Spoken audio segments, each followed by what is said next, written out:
So we're very honored at the Economic Club of Washington today to have as our special guest the 16th Chairman of the Federal Reserve Board, Jerome Powell, also known as Jay Powell.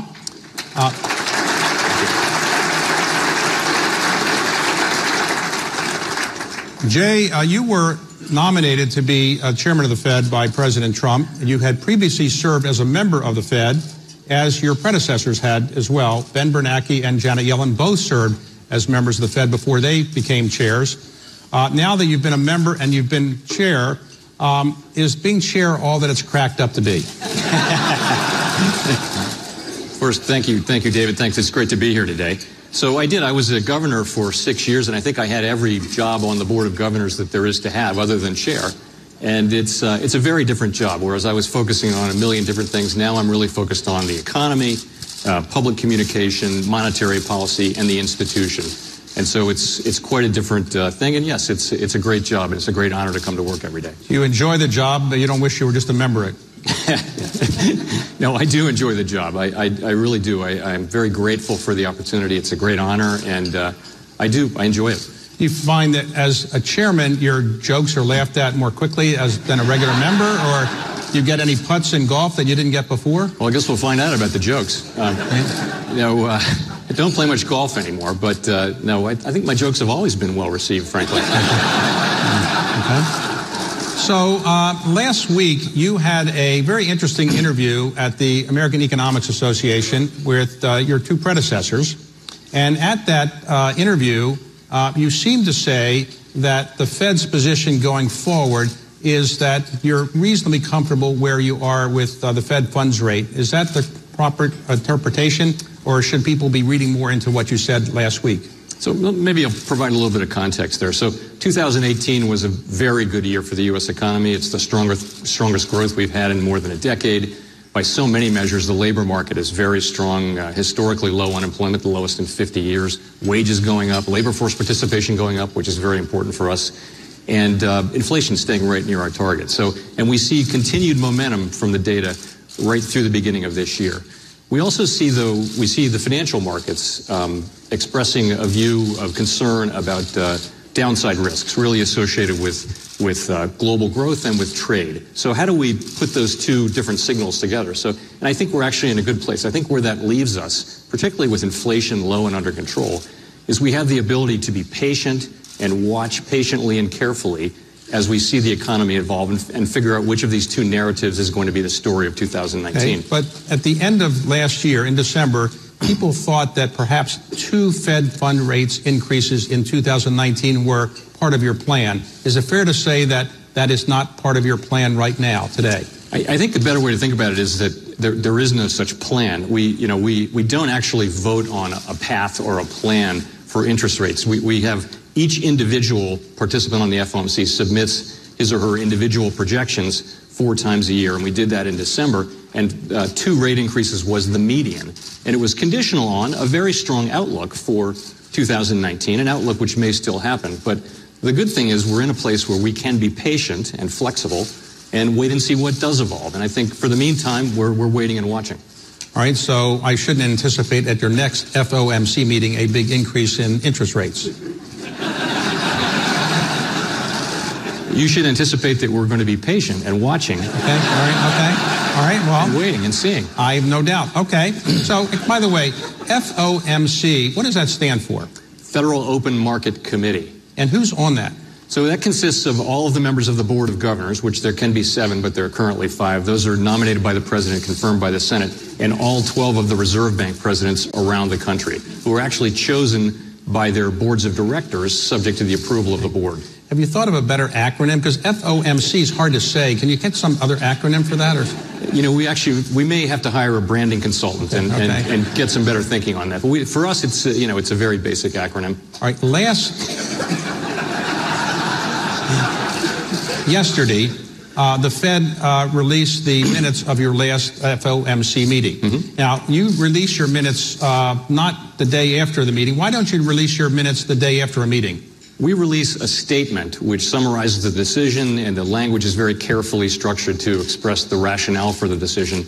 And then we actually go back and read the transcript very carefully. We accumulate the perspectives offered by 17 different members, and it takes sort of 3 weeks to go through that process, and we publish the minutes. We used to publish them, with a couple of month delay. Now we publish them with a 3-week delay. So they're meant to amplify what's in the decision. Okay. In those minute meetings, it said that there was fair debate about whether you should increase interest rates, the Fed funds rates, or not.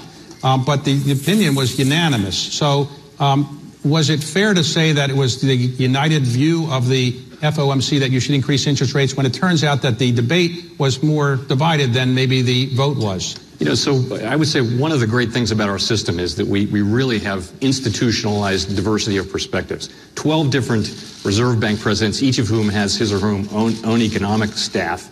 And they come in, and so at every meeting we have a robust discussion, debate, and often disagreement over the path of policy. And I personally think that's a great way to reach a better decision. So in the end, people have to choose to vote with the proposal or not. And in this case, everyone voted for it, although there were disparate views expressed at the meeting, as the minutes reflected. And when people don't vote for the proposal, it's recorded that they didn't vote for it. Is that right? That's right. They dissent, and they'll often issue a statement of why they dissented, and they'll explain themselves. The whole thing, explain yourself carefully to the public and transparently. And we try to put all of that out on the record for people to see. On Capitol Hill, when you're committee chair, it is said you don't call for a vote unless you know that you're going to win that vote. When you're the head of the FOMC, as the chairman of the Federal Reserve Board is, do you know where the vote's going to be before that meeting starts? Yes, so I speak to, and I think my predecessors did too, I speak to every Reserve Bank president and every member of the Board of Governors in great detail before every meeting. We discuss the issues, and I certainly know what people will support and what they won't. So the proposal that gets made is generally one that attracts overwhelming support, but often not unanimous, though. Dissents are not uncommon. So if you call somebody who's a member of the FOMC and we say we're going to have our meeting in a couple of days and this is what I think, and they say they have a different view, do you try to lobby them, or you don't do that in the FOMC? Nobody lobbies anybody else. No, I really don't. I really respect the right of each individual participant to make up his or her own mind and express that view and put it on the record and explain it. I see nothing but value in that. It's not a question of lobbying. It would be more likely that and this hasn't happened, but more likely that we would adapt a proposal to be something that a person could support than it would be for me to actually lobby someone. Now, your immediate two predecessors had PhDs in economics, one from, Princeton and one from Yale. Actually, Harvard. Ben was from Harvard. Yeah. He taught at Princeton. Oh, Ben was MIT, actually. MIT, you're correct. He was at MIT. He taught at Princeton. And Janet had hers from Yale, if I recall. Right. So you have a law degree from Georgetown. You've practiced law, but is there a disadvantage to not having a PhD, and is there an advantage to having a private equity background?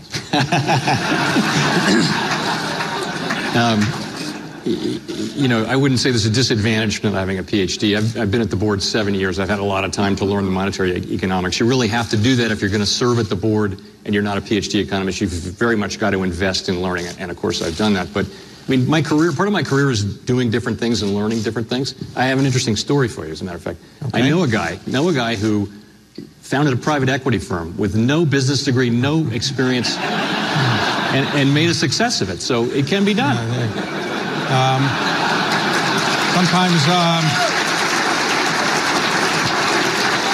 Sometimes it's better to be lucky than anything else. But so let me ask you this.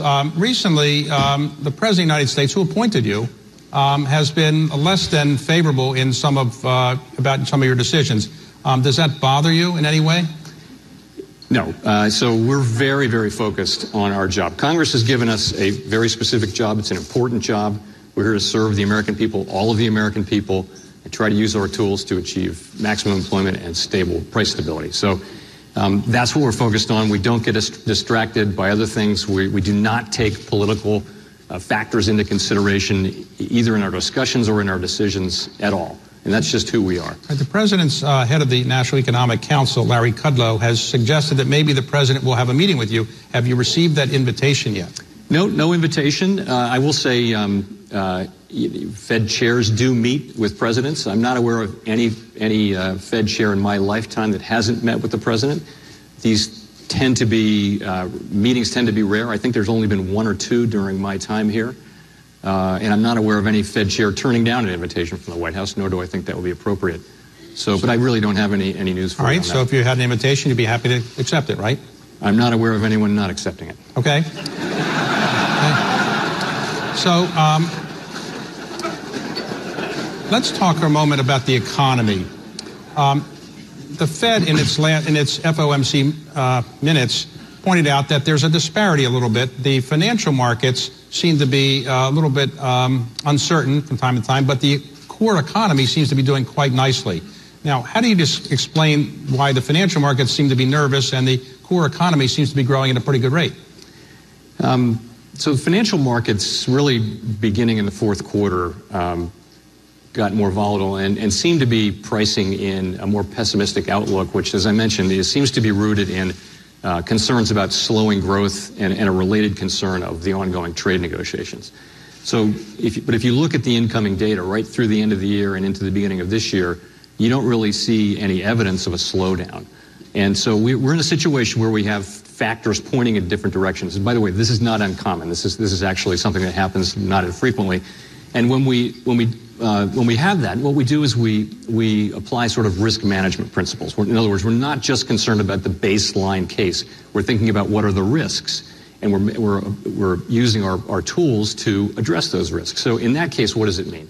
It means, first, there is no preset path for rates. There really isn't. There never is, but there particularly isn't now. Second, as I mentioned, it gives us the opportunity to be patient and watch and see what does evolve. Are we going to see the more positive view that most forecasters have of this year, or are we going to see slowing global growth, and are we going to see that affect U.S. growth? If it does, then I can assure you, it's a common thing for the economy to behave in ways that are not exactly as we expect, and when that happens, we can flexibly and quickly move policy. We can do so significantly as well if that's appropriate. So we'll always use our tools to try to sustain this expansion and keep the labor market strong and inflation low. So currently, the Fed is projecting the U.S. economy is going to grow in 2019 at 2.3%. I believe that's your number. It previously was a little bit higher, 2.5%, I think, last year. You've lowered it. Is that correct? And are you going to lower it again because of the government shutdown? Is that going to affect the economy, in your view? Let me say first, there is no official Fed projection. What 2.3% was the median of 17 participants. So they were half above and half below that.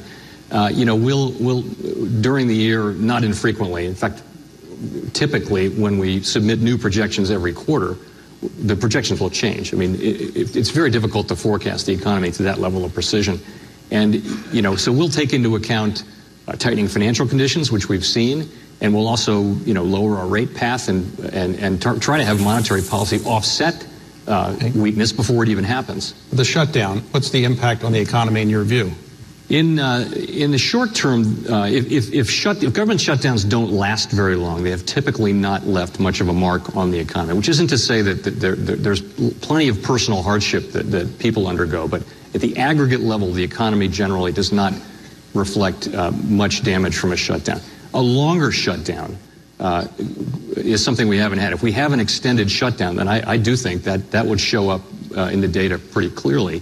And I would say, particularly from our standpoint, one of the agencies that shut down is Commerce, which has the Bureau of Economic Analysis and the Census Bureau, and some of the pretty important data that we get is published by them and would not be published, including retail sales and GDP and a bunch of other things that are coming out this month. So we would have a less clear picture into the economy if it were to go on much longer. You don't gather your own information. You rely on other agencies to give you information?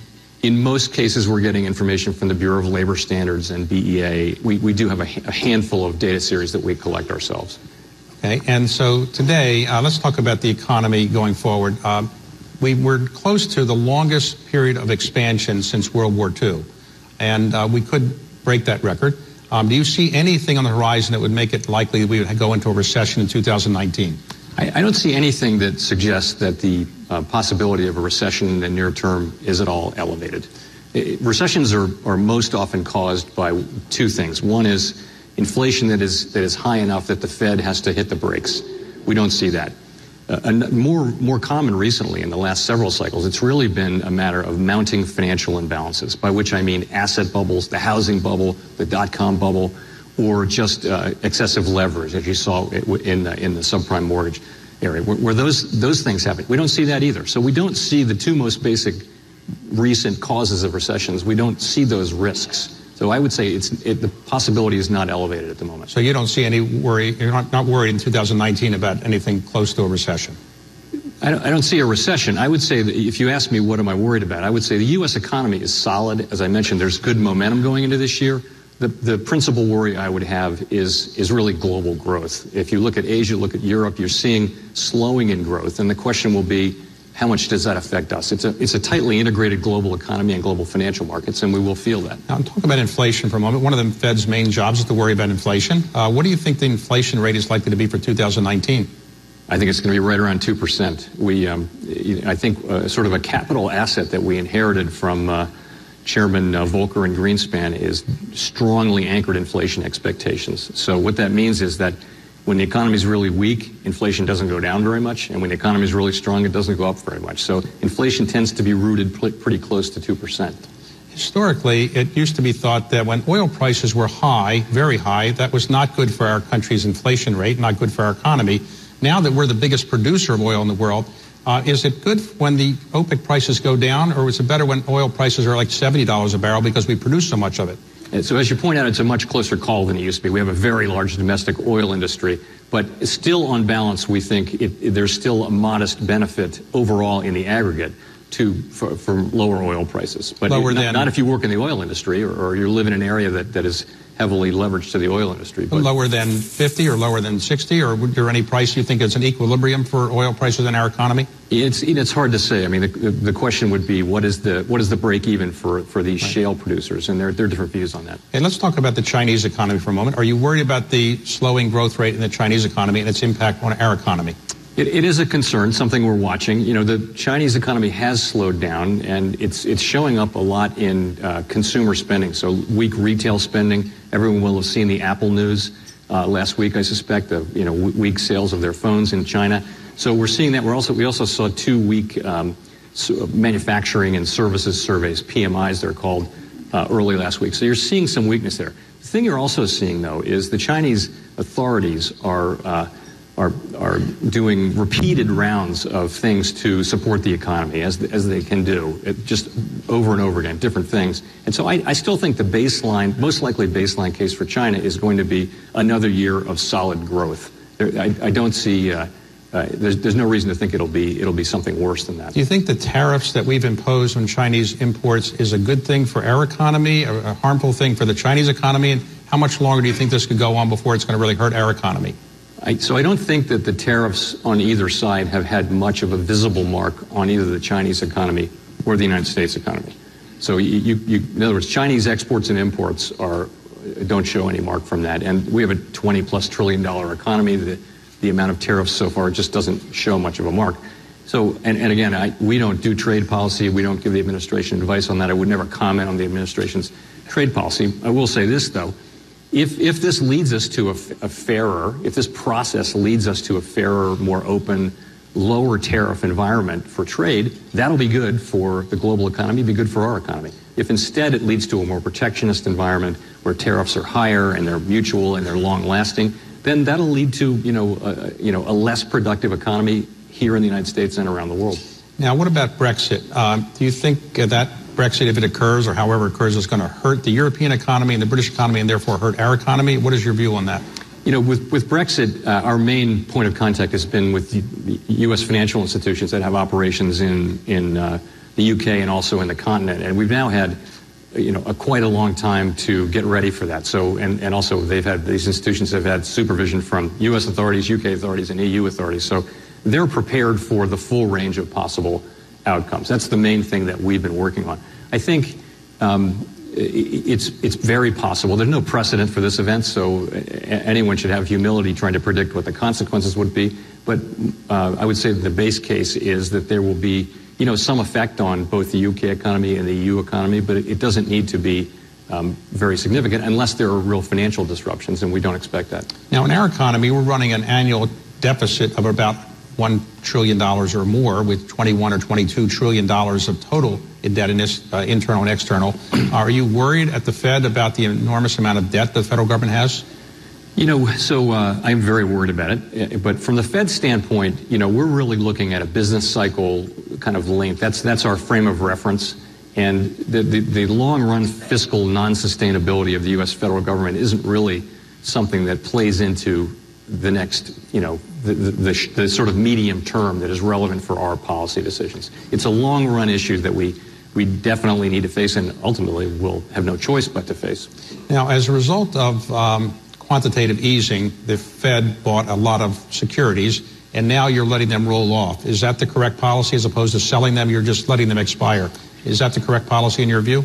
Yes. So that we wanted to have the balance sheet return to a more normal level, which is a level no larger than it needs to be for us to conduct monetary policy efficiently. What level was that? Effectively. Sorry? What level would that be? $1 trillion? Don't know the exact level. That will depend on really the public's appetite for our liabilities, specifically currency. To us, that's a liability, and the public has a large appetite for currency, and also reserves and other liabilities. So it'll be substantially smaller than it is now.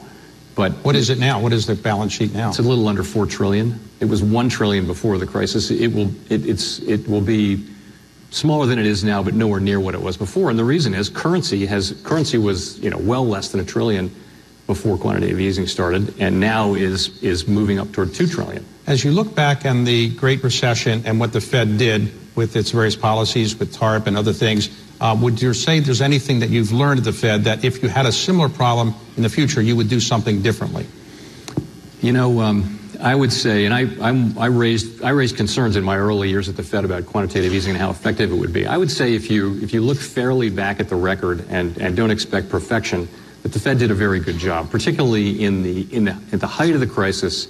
The first quantitative easing program and the other things that the government did, not the Fed, were successful in ending what had all the makings of a collapse of the global financial system. That didn't happen, and it had never happened. And I think that's because of the efforts of the people who were in government, including the Fed, but also including the administration at that time. Now, what about the unemployment rate? Where do you think that's headed for this year? So right now it's 3.9%, and we've been under 4% since, I think, for the last 9 months. Again, that hasn't happened since the mid-'60s, so it's a 50-year low. If we get this world that is sort of our baseline case of growth in the range of 2 to 2.5%, then unemployment should move down another couple of tenths, something like that. So how do you relate to, let's say, talk to the administration? You don't meet the president regularly. Fed chairs don't typically do that. But do you meet with the Treasury Secretary regularly or other people at the White House? How do you communicate with them and vice versa? So it's important that we have relationships with all the other parts of the government, including the independent regulatory agencies, including Congress, and including the administration. So by long tradition, many decade tradition, the Fed chair has regular meetings which wind up being breakfasts and lunches, mostly breakfasts, between the Secretary of the Treasury and the Fed chair. That can happen weekly, unless it gets canceled, which sometimes it does for travel and that kind of thing. Where do they have them? At the Treasury or at the Fed? Alternates. We also have the Council of Economic Advisors. Where's the food better? Treasury. Trust me there. Okay. All right. So I meet with the head of the National Economic Council. The Board of Governors actually meets with the Council of Economic Advisors, and these are very important relationships, very important and very standard, and because we need to have a working relationship. It'll come in handy at times. So if a member of Congress calls you and says, I'd like to meet with you, what do you do? Do you meet with any member of Congress that wants to meet with you, or how do you decide? I don't decide. I just meet with them. I do. I think it's very important. Do they come to visit you, or you go visit them? I visit them quite a lot, but we have visitors. I have visitors over for breakfast and lunch and groups and things like that. I can't stress how important it is. In our system of government, our accountability to the American people runs through Congress, through the two oversight committees, Senate Banking Committee, House Financial Services Committee, and also through leadership. So I spend, and all my board colleagues also spend lots of time explaining what we're doing and why we're doing it. We seek transparency. We seek accountability. It's a big part of what we do. Some of your predecessors were known to speak in what they would call, and what I would call, Fed speak, which is to say it's very difficult to understand what they're actually saying. Alan Greenspan would be the master at that. I think he would take pride in that. Proudly, yeah. So you don't like to speak in Fed speak, so how do you get out of speaking in Fed speak when you have all those Fed people around you? What I'm trying to do is I'm trying to explain what we're doing and why we're doing it in a way that is comprehensible to the interested public. And that's what I try to do. So jargon, economic jargon, has a real place. It's the way economists say exactly what they mean and exactly what they don't mean. It's not appropriate for use with the public because it's just annoying when people start using these technical words that don't mean anything to them. It's just irritating. So I try hard not to use it, or lapse into Latin for that matter. Okay. Now, speaking of Latin and interesting use of language, you have a skill that you have perfected since college, which is you can take a word and pronounce it backwards. So like take Rubenstein. You can say that backwards. Is that right? Yes. Actually, it was something I was born with. I can see your name spelled forward and backward in my head. I've been able to do that since I could read. So. Is there any advantage in life in having this skill, or? It has been surprisingly lucrative at times. Really? Okay. So what else do you do for relaxation? Yeah, you're a guitar player, right? I'm an amateur musician, yes. And do you sing as well, or just? I sing badly. I try to accompany people who sing well. Okay. And you used to be a golfer. You're not a golfer now. I can't play a lot of golf these days, but I ride my bike. I've been a road cyclist for many years. And is that safe when you're the chairman of the Federal Reserve Board? I'm afraid to go across the street sometimes when I see bikes coming and so forth. Is that safe for you to do that? So I do try to keep it in a safe way. So we have a weekend house on an island, and I ride around the island over and over again. Or I ride my stationary bike at home. I don't get out on the streets of D.C. so much anymore. Okay. And talk about the pleasures of the job. What is the great pleasure of the job? And what's the least pleasurable part about this job, other than the interview that you have to do with somebody like me? I actually enjoy meeting with people and meeting with the public. It's a little bit like your statement of you don't find any deals in the office, you used to say. So in my case, getting out of the office, going to Capitol Hill, I really enjoy engaging with people. Also, we have lots of groups that come in. I met with a group of students from D.C. last week, high school students. It's really a lot of fun. Also, I would go back to the fact that it's such a great honor and privilege to do this that, I never go to work thinking this isn't a great job and a very special time in my life. Let's go back to your career. You grew up in the Washington area. I did. And you went to undergraduate at Princeton. And what did you study, economics or? I took micro and macro and majored in politics there. So I did not really, despite my father's requests, I did not become an econ major. And so did my daughter, by the way. And you then went to Georgetown Law School, is that right? Yes, I did. And you were editor-in-chief of the Law Review? Yes, I was. And then you clerked, and so you had a great legal career, and you practiced law at Davis Polk for a while. Why did you abandon the practice of law? It's funny. Going to law school led me to practice law, obviously, although it didn't lead everybody there. And then practicing law led me to want to go into investment banking because they were the clients, and it seemed like they were having more fun. So I went into investment banking. They're making more money, for sure. And that led me to other things. And so you ultimately went to Dillon Read, and there you worked for Nick Brady, who ultimately became Treasury Secretary. He recruited you to Washington, D.C., is that right? That's right, yeah. And you became Undersecretary for Finance under George Herbert Walker Bush, is that right? That's correct, yeah. And then you decided to go back to Dillon Read for a while, is that right? Yes. Yeah. And then you decided that the high point of your life would be if you went into private equity. Absolutely. And so, as many people know, you joined Carlyle, and you were there for about 8 years. Yeah. So is there any doubt that private equity is the highest calling of mankind? So let me say, somehow that was the path that made sense to me along the way. It did lead me to private equity. It was a great way to make a living. I really enjoyed my time there. So when you left Carlyle, you did something very interesting, and this brought you to the attention of President Obama. And you might explain this to people. You joined, for a while, the Bipartisan Policy Center, and you went up to Capitol Hill and lobbied for the increase in the debt limit. You're a Republican, and a lot of Republicans on Capitol Hill didn't want that. Obama was arguing for it. Why did you do that? So I went to Bipartisan Policy Center to work on fiscal policy, and I was there for 2 years. It was 2 great years. And I saw the debt ceiling crisis coming, and I wrote this big study that showed pretty much what would happen with some precision if the debt ceiling weren't raised. And you can actually look at what bills are due on what day with the federal government. You look at something called the daily Treasury cash statement. And I started briefing people on this, and it really went viral. And I wound up briefing the whole Republican caucus in the House and the Senate.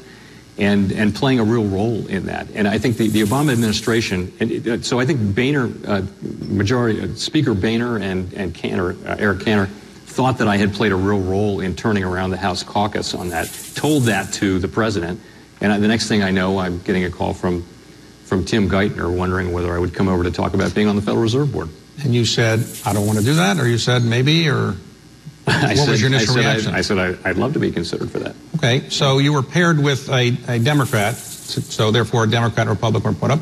And so when you got on the Fed, did you think that the people there didn't know as much as you did about policy, or that they knew more than you did? And what did you think when you first got on the Fed? You're not an economist. So I had 9 months between getting that phone call and actually walking in the front door and being sworn in. And I used that time to just study economics and study, through textbooks and also through lots and lots of papers and speeches. I just used that time. And then I got into real education. I assumed that I had a lot to learn. I spent a couple of years really hitting the books. In fact, I sat next to Janet Yellen in those days, and she used to come into my office and go, "Are you coming out today?" So I hit it really hard there. I felt like I had a lot to learn, and I did. So you were there when Janet Yellen was chair? She was vice chair. That's when she was vice chair. But she became chair, and you were there, and also yes. Ben Bernanke. So who was the better chair? It's a tie. Okay. A tie. Okay. So when the opportunity came for you to be appointed as a chair, as I recall, there were several candidates that were considered by the president. Had you ever met the president before? I never had met the president. I met him for the first time when I had my interview for chair. And how long did you spend with him? Less than an hour. I can't remember exactly how long it was, but it was. Okay. And so after it was over, you said, "I got that. I did that pretty well, and I'm going to get this job," or you didn't know? I didn't know. I felt like the interview had gone well. That's really all I knew. So who called you to say it went well? I actually don't remember who would have called me, but I would have heard from my other contacts in the White House whether it went well or not. But it was a process that went on and on. There were various people being interviewed. I had no expectation at that point that I was going to be chosen.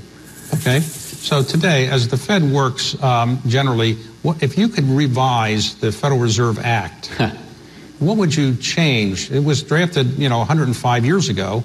What would you change? So the Federal Reserve Act, the Fed was founded. The law passed in 1913, but the act was very deeply amended in 1935. And what you see with the Federal Open Market Committee involving the 12 Reserve Bank presidents and all the governors, that is really the product of the 1935 Act. And I would say that it's been remarkably durable. We're really not looking for any changes. As I mentioned earlier, we have guaranteed institutionalized diversity of perspectives for monetary policy. And having grown up in a lawyer's family, I'm inclined to believe that hearing opposing points of view debated actually helps you get to a better decision. And we get that at every meeting because of the Reserve Bank system. So I think it works. But you were supposed to have 7 members of the Federal Reserve Board. For many years now, we haven't had 7. We only had 5. Do we really need 7? Well, we have 7 seats, and we'd love to get 2 more people to fill the hall up. It has rarely been the case that we've had all 7. Governors have tended to serve, and then leave. But right now we're at 5, which is a good number. Before we were at 3 for quite a while, and that was a lot of work. So, in terms of communicating what the Fed's position is, in the old days, the Fed didn't really communicate. The market kind of figured it out. But now you're much more open. Is there anything you can do to be even more open than you already are? So the old theory really was that we were supposed to be mysterious. And about 25, 30 years ago, a lot of work was done in the economics field to suggest that actually, if you're really transparent and the market understands your reaction function, how you'll react to incoming data, then kind of markets and people in business will do the Fed's work for you in a way. They'll understand. So it's generally thought that we should be as transparent as possible. And so, Chairman Greenspan did some, and I have a number of things I'm doing. So I'm having press conferences after every FOMC meeting, not every other one. We've published new reports laying out our framework for financial stability. That's a new thing. We had never put that on the record for the public to comment on and criticize. Same thing in bank supervision. We're actually this year, for the first time in our history, doing something that some other central banks have done, which is we're inviting public comment on the whole way we conduct monetary policy, our strategies, our tools, and our communications.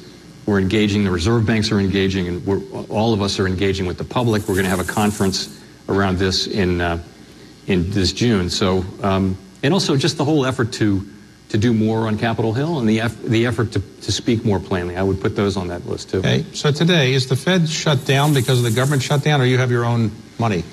No, the Fed is self-funding. So we have, I mentioned we have, excuse me, close to $4 trillion in assets, which are government securities that earn interest. We also have liabilities offsetting those, some of which don't earn any interest. For example, to us, we have $1.7 trillion in currency that we don't pay interest on. So we effectively earn a spread, and we give that money to Congress, and along the way we pay for our own operations. Well, you pay for your own operations, you fund your own operations. Why can't you increase your salary and the Congress would say it's your business? Set in statute. Oh, so what is your salary? I want to say it's in the range of 180,000, something like that. Something like that. Okay, you think it's fair for that for work you're doing? I do. Very fair. Very fair. Okay. So today, if people want to come see you, let's suppose bankers want to see you, community bankers, what's the best way to get a meeting with you? So I'm very easy to find. People can find me quite easily by calling the Fed, and you'll get put through to public affairs or even to my office. And the thing I try to do, though, is I try to make sure that I meet with people across the entire spectrum of the American public. So I meet with community groups and community bankers and all different kinds of interest groups, as well as you would expect. I meet with larger banks, and representatives of larger banks, and also market participants and business people, and also academics for that matter. So I try to make sure that I'm meeting with, and we actually reach out to groups across the whole spectrum of American life. By the way, as I introduced you before, I said your name is Jerome Powell, but people call you Jay. Why don't you use the name Jerome? Why do you use Jay? So my dad was a Jerome, and it was decided, before I had a vote on it, it was decided that they didn't want two Jeromes or two Jerrys. Okay. And my mother would call my father Jerome when he was in trouble. So I'm a Jay. Okay, so and you're never in trouble with that title, with that name, right? Correct. So if the Fed, lots of times people in life say, I made a mistake, I'm sorry. How does the Fed ever say, I made a mistake, I did something wrong? How do you actually kind of do that? Or you don't actually ever admit a mistake if you ever make a mistake?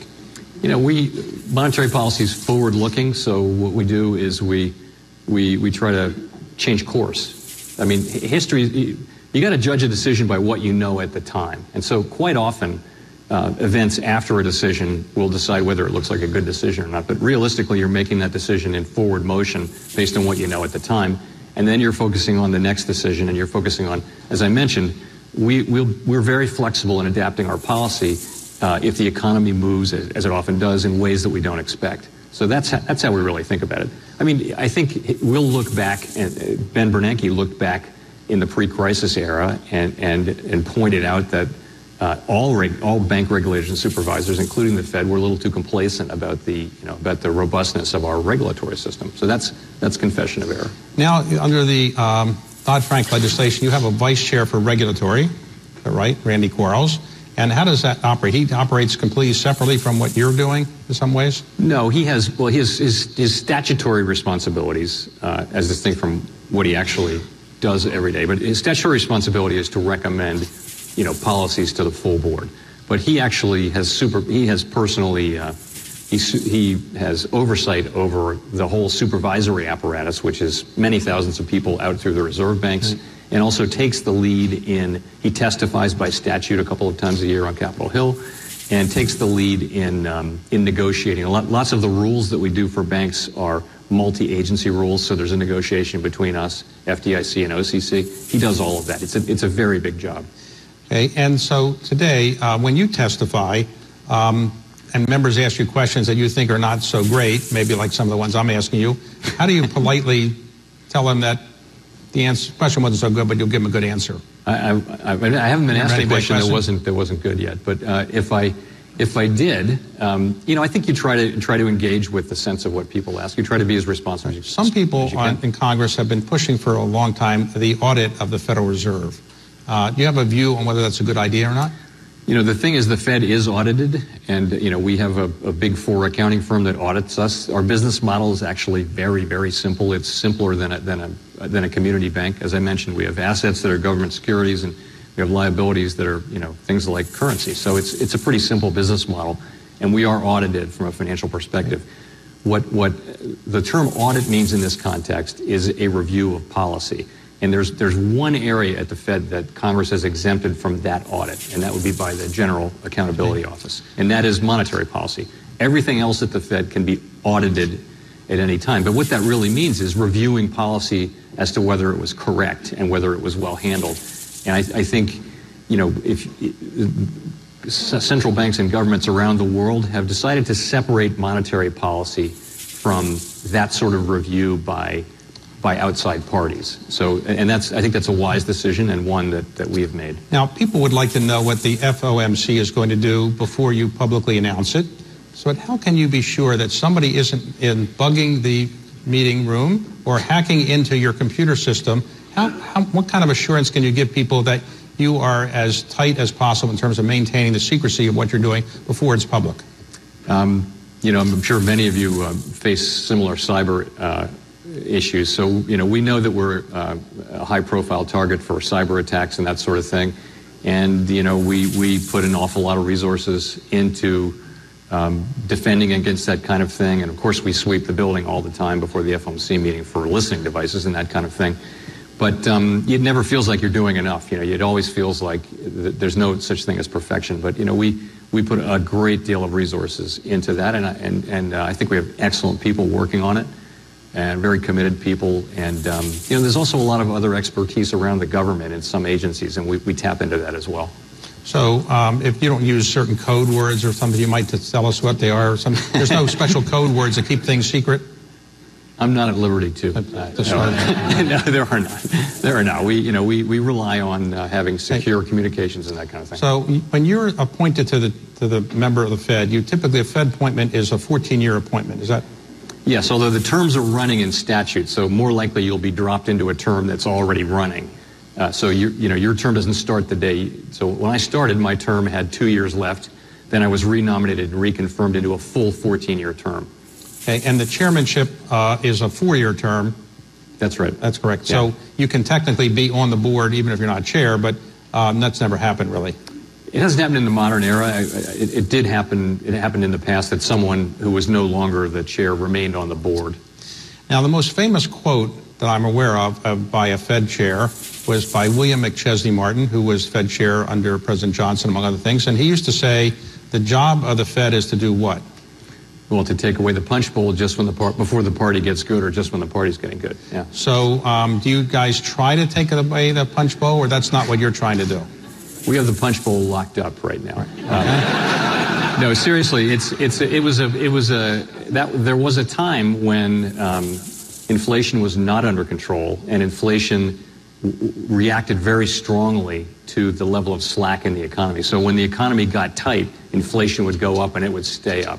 So that's not this era. We have a very different and very favorable inflation dynamics, as I mentioned earlier, whereby inflation doesn't react as much to changes in slack in the economy, by which we mean high unemployment or, empty factories and that kind of thing. So on the whole, to summarize and conclude, you're very happy with the job of being Fed chair. You enjoy serving the country in this way. And is there anything that you would rather change about the job that you currently have, or right now you're pretty happy with what you're doing? I'm very happy with what I'm doing and with the great honor of doing this job. So I want to thank you for coming today. I want to give you a gift. We have a first printing of the Federal Reserve Act, which is, I think, now 105 years old. And yes. I think I have it right here. And this is costs less than $50 because you're not allowed to take any gift for more than $50. So this was $49.99, I think. But here it is. That's great. Thank you very much. Thank you. That's great. Thank you. Thanks very much. Great job. right. Thank you, Jay. Thank you. Welcome now to the Exchange. Fed Chair Jerome Powell just wrapping up his interview with David Rubenstein at the Economic Club of Washington. David Rubenstein is going to join us in just a couple of minutes right here on the Exchange. At the same time, the president just tweeted a few moments ago that he'll be canceling his trip to Davos. He wrote, because of the Democrats' intransigence on border security and the great importance of safety for our nation, I'm respectfully canceling my very important trip to Davos, Switzerland for the World Economic Forum. My warmest regards and apologies to WEF. We've seen stocks and bond yields go maybe a shade lower when we got that news, along with some of the comments from Powell, which we're going to talk about in a moment. The Dow currently is down just about 14 points. The 10-year went below 2.72%, but is now kind of moving back up there. Let's get some instant reaction from Steve Leisman, who's here with our Dominic Chu. We're also joined by Brian Reynolds from Canaccord Genuity and CNBC contributor Joe Lavorgna, who's chief economist for the Americas and Natixis. There's quite the discussion going on while this interview is taking place, guys. Steve, we'll start with you and whether Jerome Powell, is it too strong to say maybe put his foot in his mouth? But let's talk about the importance of him saying that the Fed balance sheet should be, quote, substantially smaller than it is right now. Why is that such a big deal? Well, first of all, before he said that, my lead was going to be that he said he could be flexible and patient on rates. But now he says the balance sheet will be substantially smaller, and you can see the kind of market fall off when he said that. Here's the problem. The balance sheet is currently $4 trillion. I believe the average market expectation, and we'll get another one tomorrow from the New York Fed, which publishes this market expectations thing, is $3.5 trillion. Do you think 3.5 is substantially smaller than 4? My problem with that. But they're supposed to do $600 billion just this year, right? Well, that's not accurate, and I say that with respect, Kelly, because everybody in the market has it wrong. They're not doing $50 billion a month. There is no month in which the Fed will roll off $50 billion. They will not do $600 billion this year. They will do something like $440 billion. Huh. $50 billion is another way the Fed blew it, if you really want to know. $50 billion was a cap that they put in place on a monthly basis to calm the market. So they say we will not let more than $50 billion roll off, right? Okay? So there is no month in which the maturities of either the mortgages or the treasuries will be 50. The most is May, where it's 46. That's because of prepays on the mortgage, but we'll get to that detail another day. Bottom line is, I think the Fed, the chairman, needs to talk to the market about where this balance sheet thing is going. Joe, you actually had some data showing, so the debate for now, frankly, now months, has been whether the balance sheet matters that much in terms of the runoff, because Stan Druckenmiller, Kevin Warsh had an op-ed in the Wall Street Journal where they said the Fed should not be both running down the balance sheet and raising interest rates at the same time. That was too much tightening for the lack of inflation that's out there right now.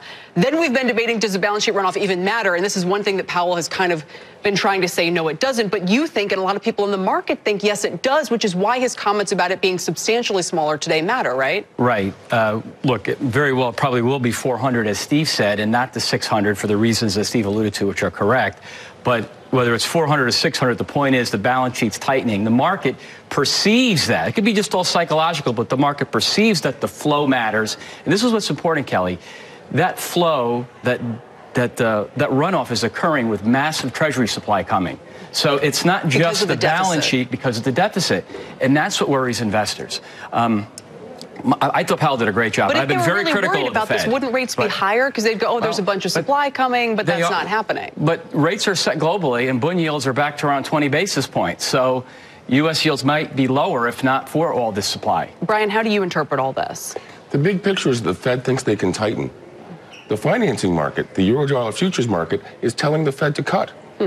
2 months ago, they were in sync. The Eurodollar market was fine with the Fed raising rates.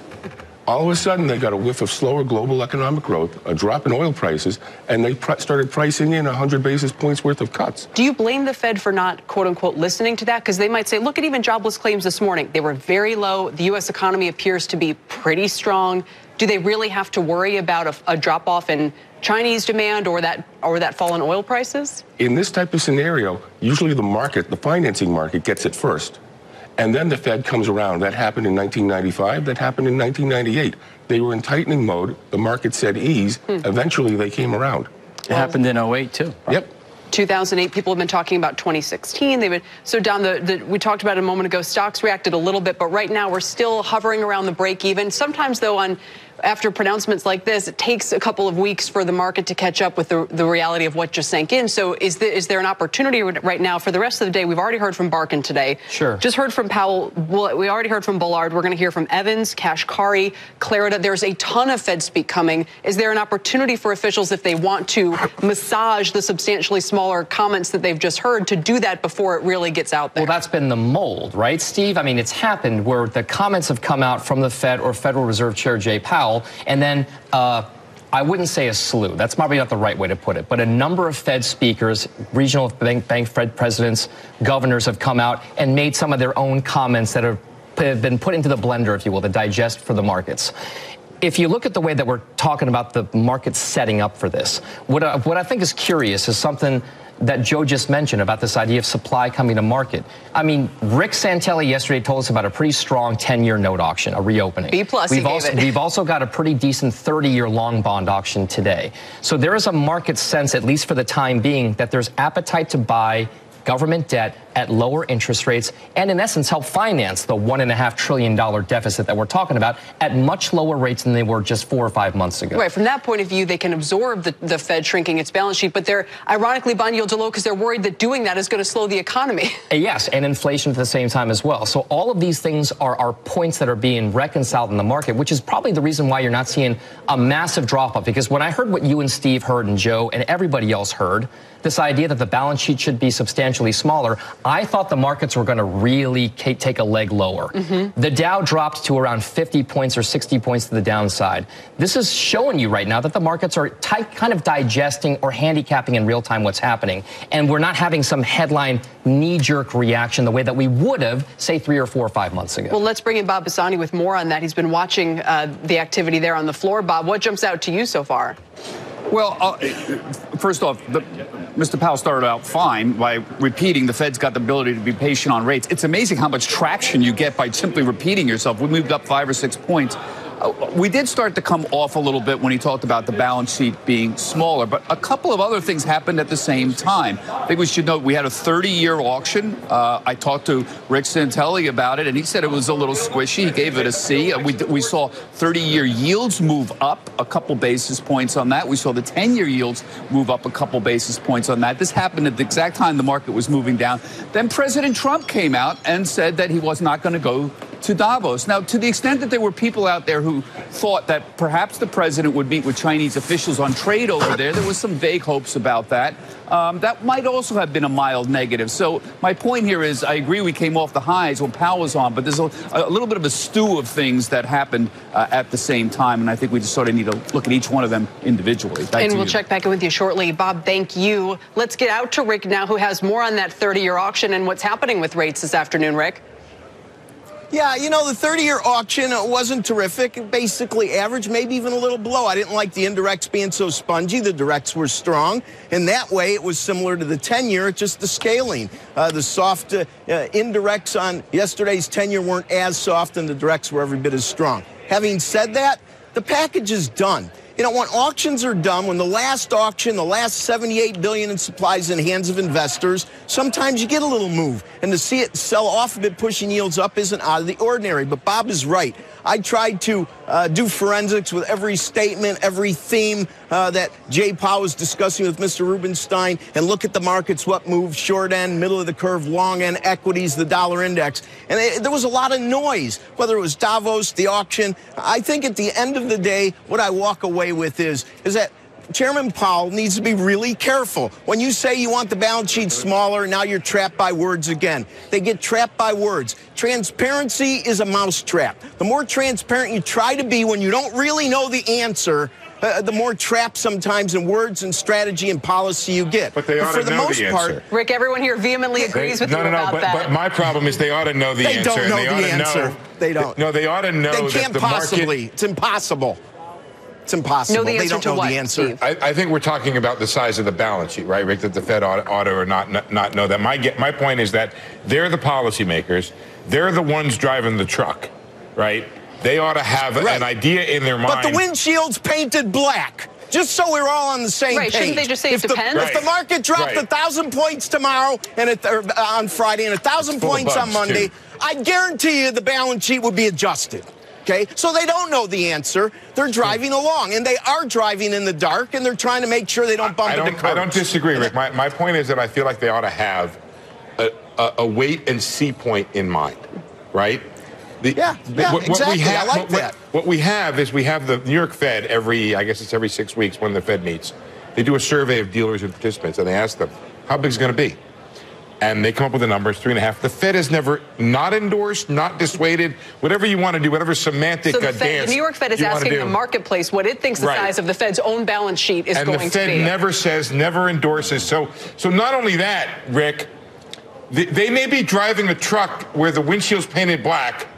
There's a couple pedestrians on the street with blindfolds on that don't see the truck coming, right? And have no idea at what speed the truck is going. And my point is, let's have a place we're going to go to. Let's stop, look around at that point, and then say, okay. But Brian, you and Joe were both saying that you think it'd be better for them not to talk at all than to talk. They stop and they look around. They stop and look around. It's a static look, okay? They need to be fluid. How's it going to look in a week at the same intersection? Nobody knows. But we were talking about this, and I agree with you, Rick. But look, you can't put the cat back in the box or whatever the... in the bag, maybe? Basically, feels like it. The Fed always has one more chance. But here's the thing, though, right? So the problem is with the transparency is their ability to predict or to get the outcome they want isn't any better today than it's ever been when they weren't transparent. So I have an idea, since they're not going to get rid of the transparency. Put everybody's name to a dot, put everybody's name to a forecast. They won't do that, but that's what they ought to do. Why shouldn't they do that? Brian, do you think the markets would like to do that? If they had just said patient today and not talked about the balance sheet, everyone would be happy. Everyone's happy with patience. Sometimes the less said, the better. But they're not that unhappy with the fact that even with what they said, the markets are still not in any way, shape, or form in some kind of a panic mode just because Jay Powell, the Fed chair, says, oh, it should be substantially smaller. But that speaks to the health of the market right now, or the positioning of traders in the market, given where we are now, as opposed to where we were just 4 months ago. Right. There's been a lot of stuff that's been put into the market right now. Can I take a step back? Can I take a very quick step back? What the policy imperative is for the chairman right now, I believe it's to stabilize markets, okay? In that, he was not able to do that, I think. But before we go, can I just ask, why did he even do the interview today? He's been out there a number of times now. This goes to the issue that these guys were just raising. Is all of this transparency really transparency? If so, why not name everybody's dot forecast? Why give forecasts at all? I think the chairman may believe his rhetorical skills. Why continue to come out and give these speeches? I think the chairman may believe his rhetorical skills are better than they actually are. I know he wants to take the message to the people, but the message to the markets keeps getting muddled. I think that's an excellent observation. And he did well last week, and I immediately observed he was reading from paper. I was like, wow, he's reading from a piece of paper. I've never seen that before. I mean, not in that type of venue. No, and today was completely off the cuff. I've never seen that before. He should have very carefully scripted what his response was going to be on the balance sheet. I have no reason to believe that the number is not $3.5 trillion in the minds of the Fed. He certainly did not really communicate that today. All right, you think it could be 3? I think it's a lot of work to get to 3. I don't think they're going to get to 3. It might be 3.3, something like that. But, you know, and I think there's two things. There's the destination and the time you take to get there. And the Dow's down about 80 points, digesting all of this. Great stuff, guys. Thank you all. Really appreciate it. Joining me here to react to what we just heard from Jerome Powell. That's Steve Leisman, Dom Chu, Brian Reynolds, and Joe Lavorgna. Coming up straight ahead, you saw him interviewing the Fed chair a few minutes ago, and he's going to join us live right after the break. Carlyle Group's David Rubenstein on the exchange next. Plus, Macy's sinking today on weak holiday sales and dragging the rest of retail down with it. It's a 19% drop for Macy's. We have a closer look at what went wrong, what it means for the sector. The exchange is back in 2.